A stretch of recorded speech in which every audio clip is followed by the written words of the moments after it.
நான் தான் உங்கள் வைஷு. இன்றைக்கி நான் ஒரு இம்பார்ட்டண்ட்டான நியூஸோட தான் வந்திருக்கேன். அதாவது இப்போ நம்ம ரைஸ் சாப்பிடுவது சாதம், அதுலேயே பார்த்திங்கன்னா ஸ்டீம்டு ரைஸ், குக்கர்டு ரைஸ், மிஷின்டு ரைஸ்னு 3 விதமான ரைஸ் இருக்குது. ஸ்டீம்டு ரைஸ்னால் பவுல் வச்சு தண்ணி ஊற்றி ரைஸ் போட்டு நம்ம வேக வைக்கிற ரைஸ், அதனால் ஸ்டீம் வரும், அதனால் ஸ்டீம்டு.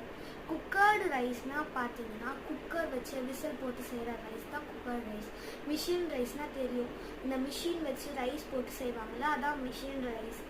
இதில் நம்ம எது சாப்பிட்டா நல்லது, எது சாப்பிடக்கூடாது அப்படின்னு தான் நான் சொல்ல போகிறேன்.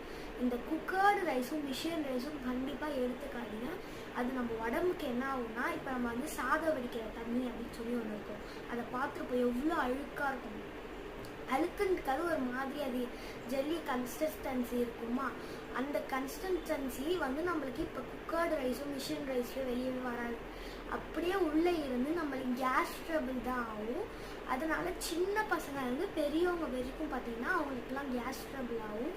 அதனால் நீங்கள் மேக்ஸிமம் பார்த்திங்கன்னா இந்த குக்கர்டு ரைஸ் அப்புறம் இந்த மிஷின் ரைஸ் எல்லாம் அவாய்ட் பண்ணிடுங்க.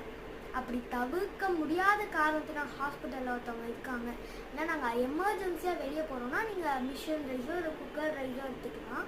பட் என்னை பொறுத்த வரைக்கும் I just prefer steamed rice தான் ரைஸ். அண்ட் அது மட்டும் இல்லாமல் சில பேர் லேசியாக வீட்டில் உட்காந்துட்டு இருப்பாங்கள்ல, அவங்களாம் என்ன பண்ணுவாங்கன்னா இந்த லேசியாக அதை வைக்காத சாதத்தை போட்டு அப்படி தண்ணி ஊற்றி அது வேகிற வரைக்கும் வெயிட் பண்ணுறதுக்கு இந்த மிஷினில் கேட்பா, இதுக்குள்ளே இப்படி போட்டு இப்படி எடுத்துடலாமே அப்படின்னு சொல்லி யோசிக்காமல் லேசியாக இருக்காமல் இப்படி இருங்க. அதனால் உங்கள் வீட்டில் இருக்க பல பேரோட கேஸ் ட்ரபிளை நீங்கள் குறைக்கலாம். இது மட்டும் இல்லாமல் இதை யாருனாச்சும் எமர்ஜென்சினா மட்டும் யூஸ் பண்ணிக்கோங்க இந்த குக்கர்டு ரைஸ் மிஷின் ரைஸ்னால். அண்ட் மறக்காமல் உங்கள் ஃபேமிலி ஃப்ரெண்ட்ஸ் எல்லாருக்கும் ஷேர் பண்ணுங்கள் இதை. அண்ட் உங்களுக்கு இந்த வீடியோ பிடிச்சிருந்தா லைக் பண்ணுங்கள், சப்ஸ்கிரைப் பண்ணுங்கள் அண்ட் ஷேர் பண்ணுங்கள். அது வரைக்கும் உங்களிலிருந்து விடைபெறுவது உங்கள் வைஷு.